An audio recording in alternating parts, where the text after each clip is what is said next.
دنیا میں وہی شخص ہے تعظیم کے قابل جس شخص نے حالات کا رخ موڑ دیا ہے۔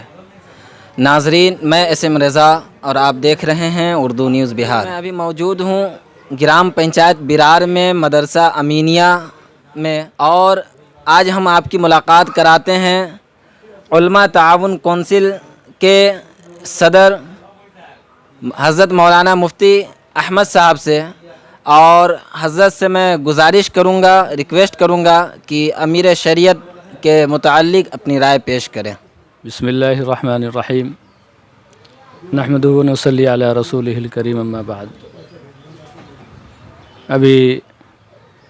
امارت شریعہ کے زیر اہتمام امیر شریعت کا انتخاب ہونا ہے۔ پچھلے چند ماہ قبل امیر شریعت ساتویں امیر شریعت حضرت مولانا سید محمد ولی رحمانی رحمۃ اللہ علیہ کا اچانک انتقال ہو گیا۔ چند روز بیمار رہے اور وہ ہم سب کو داغ مفارقت دے کر چلے گئے۔ حضرت کا اس طرح سے دنیا سے چلے جانا ملت اسلامیہ ہندیہ کے لیے بہت بڑا خسارہ ہے۔ حضرت جس خانوادے سے تعلق رکھتے تھے، اس خانوادے کا احسان اس پورے ملک ہندوستان ہی نہیں، بیرون ملک پر بھی بہت بڑا احسان ہے۔ حضرت مولانا منت اللہ رحمانی رحمۃ اللہ علیہ، حضرت مولانا محمد علی منگیری رحمۃ اللہ علیہ، یہ پورا ایک سلسلہ ذہب ایک چلا آ رہا ہے، جو جن کے احسان کے بوجھ تلے پوری ملت دبی ہوئی ہے۔ حضرت ابھی بہت ہی فعال اور متحرک تھے اور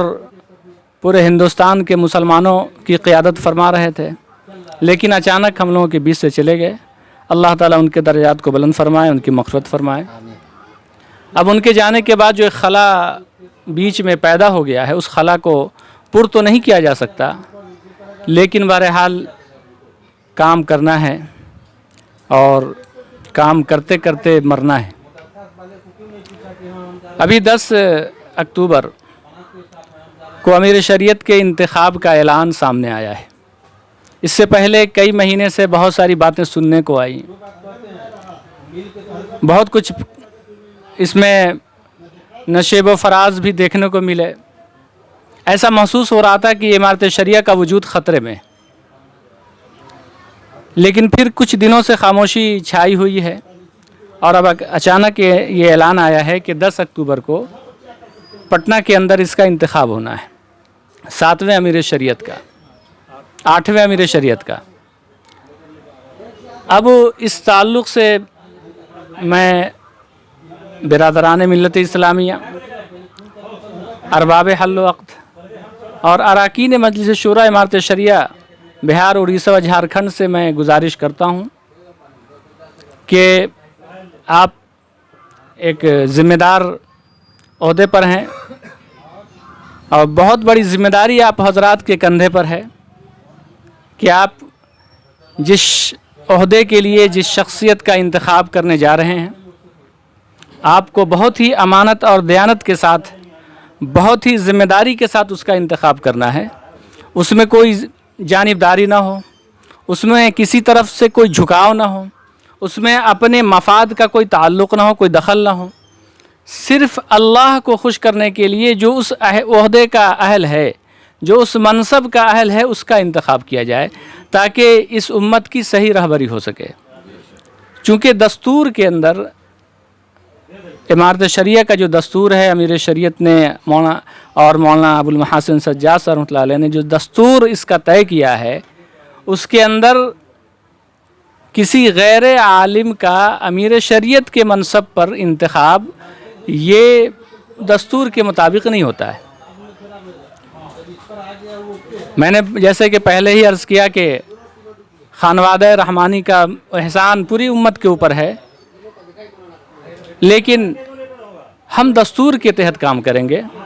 اور ہم یہ گزارش کرتے ہیں کہ دستور کے خلاف نہ جایا جائے۔ اگر ہم دستور کے خلاف جائیں گے اور اگر کسی غیر عالم کا انتخاب ہم کریں گے،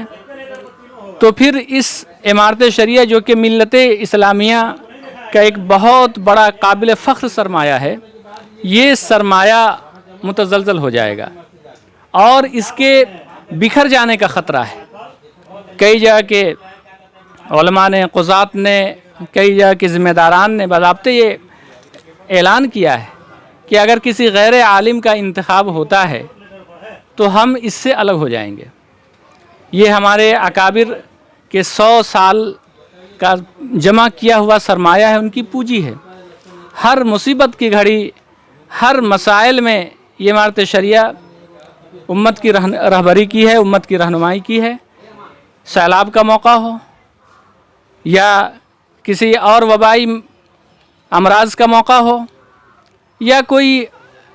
امت کے اوپر پڑنے والے آفات سیاسی ہو، سماجی ہو، کسی بھی اعتبار سے کوئی بھی آفت آئی ہے تو امارت شریعہ صف اول میں کھڑے ہو کر کام کیے۔ اب ظاہر سی بات ہے پوری امارت شریعہ امیر شریعت کی تابع ہوتی ہے، وہ شریعت کا امیر ہوتا ہے، لہٰذا شریعت کا امیر وہی ہو جو شریعت کا عالم ہو، شریعت کا بہت بڑا دانا ہو، بہت بڑا فقیہ ہو، ذی ہوش ہو، بصیرت رکھنے والے عالم دین ہو، وہی شریعت کے اسرار و رموز کو سمجھ سکتے ہیں اور ملت کی الجھی ہوئی گتھی کو سلجھا سکتے ہیں۔ اب تک جو امارت شریعہ کی تاریخ رہی ہے، 100 سال کی تاریخ، اس میں ہمیشہ امیر شریعت عالم دین ہوتے رہے ہیں، ہمیشہ مفتیان کرام عالم دین ہوتے رہے ہیں، جو قضات حضرات ہیں وہ سب عالم دین ہوتے رہے ہیں۔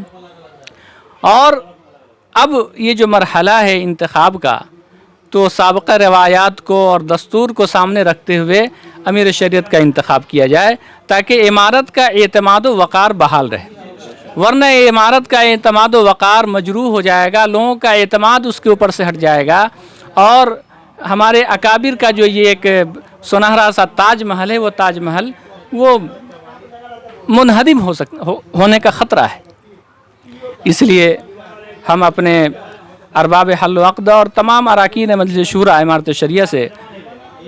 بہت ہی مخلصانہ گزارش کرتے ہیں کہ آپ اللہ کو حاضر و ناظر سمجھتے ہوئے، امت کے درد کو، امت کی ضرورت کو سمجھتے ہوئے آپ